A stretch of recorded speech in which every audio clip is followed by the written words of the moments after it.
री-आरसीटी का रीज़न ये होता है, जो दाँत का नस या पल्प है, जब हम उसको निकाल रहे हैं तो उसके कुछ रेमिनेंट हमारे दाँत के कैनाल्स में रह जाते हैं, जिसकी वजह से वो आगे चल के वापस से री-इन्फेक्शन करते हैं। I am doctor Neha from dental comfort zone.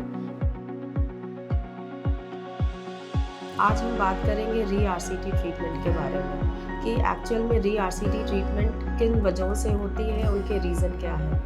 तो उसके लिए सबसे पहले हम जानेंगे कि आरसीटी होता क्या है। आरसीटी में अगर हमारा जो भी दांत का इन्फेक्शन है वो हमारे नस, जो हमारे मेडिकल टर्म में पल्प बोलते हैं, अगर वहाँ तक पहुँच जाता है तब हमें आरसीटी की ज़रूरत पड़ती है। RCT is root canal treatment. इसमें क्या होता है कि हम एनेस्थीसिया देते हैं, उसके बाद जो हमारे दांत के नस या पल्प है उसे क्लीन करते हैं, उसके बाद उसमें हम परमानेंट रेस्टोरेशन करते हैं और फिर ऊपर से कैप लगा देते हैं ताकि हमारा दांत चारों तरफ से मजबूत रहे और किधर भी से भी इन्फेक्शन ना जाए। री-आरसीटी का रीज़न ये होता है कि अगर हमने जो सबसे पहला कॉज होता है री-आरसीटी का, वो ये होता है कि जो दांत का नस या पल्प है, जब हम उसको निकाल रहे हैं तो उसके कुछ रेमिनेंट हमारे दांत के कैनाल्स में रह जाते हैं, जिसकी वजह से वो आगे चल के वापस से री-इन्फेक्शन करते हैं।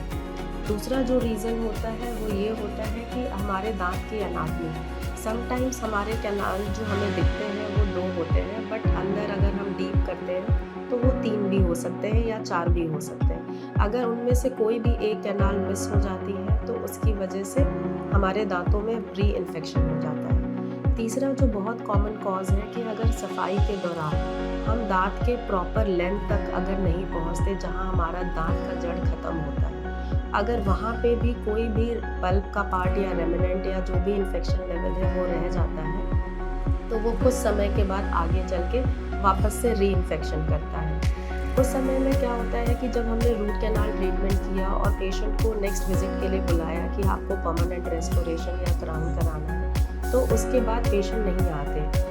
तो उसमें क्या होता है कि जो दांत का हमारा स्ट्रक्चर है वो बहुत कॉम्पैक्ट रहता नहीं है, वो हमारे टूथ के थ्रू या हमारे सलाइवा या जो भी खाना है उसके थ्रू माइक्रोपोरोसिटी से वो हमारे जिस दांत में हमने काम किया है उसके इनर स्ट्रक्चर तक चला जाता है, जिसकी वजह से भी इन्फेक्शन हो जाता है। अगर हमने दांत को प्रॉपरली सील भी कर दिया है, हमारे कैप जो हमने क्राउन लगाया है, अगर उसका भी लूज़ होना या उसके सराउंडिंग खाना फंसता है तो उसके थ्रू भी री-इन्फेक्शन होने के चांसेस हैं, जो रेयरेस्ट होता है। But one of the reason ये भी है कि अगर किसी पेशेंट को बहुत सीवियर पायरिया है या फिर जो भी उनके मसूड़े का इन्फेक्शन है, उसके थ्रू भी हमारे दांतों में री-इन्फेक्शन हो सकता है। जो सबसे अनकॉमन रीज़न है बट आजकल वो भी है, जो हमारे ब्लड के थ्रू है। अगर आपके ब्लड में किसी भी फॉर्म का इन्फेक्शन है, अगर आपका हाई शुगर लेवल रहता है या फिर आपको कोई भी जॉइंट प्रॉब्लम होती है, तो ब्लड बॉर्न माइक्रो ऑर्गेनिज्म भी आपके री-आरसीटी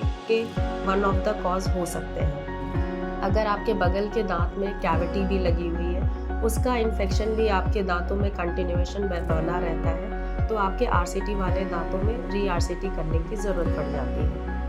री-आरसीटी के प्रोसेस में जो टाइम सब ड्यूरेशन है ऑलमोस्ट सेम होता है, बट उसमें ये होता है कि जो आपके मटेरियल है उसको निकालने में हमें थोड़ा मैग्नीफिकेशन की ज़रूरत होती है। री-आरसीटी कॉम्प्लेक्स प्रोसेस होता है जो नॉर्मल डेंटिस्ट नहीं करते, उसके लिए स्पेशलिस्ट एंडोडोंटिस्ट की ज़रूरत होती है।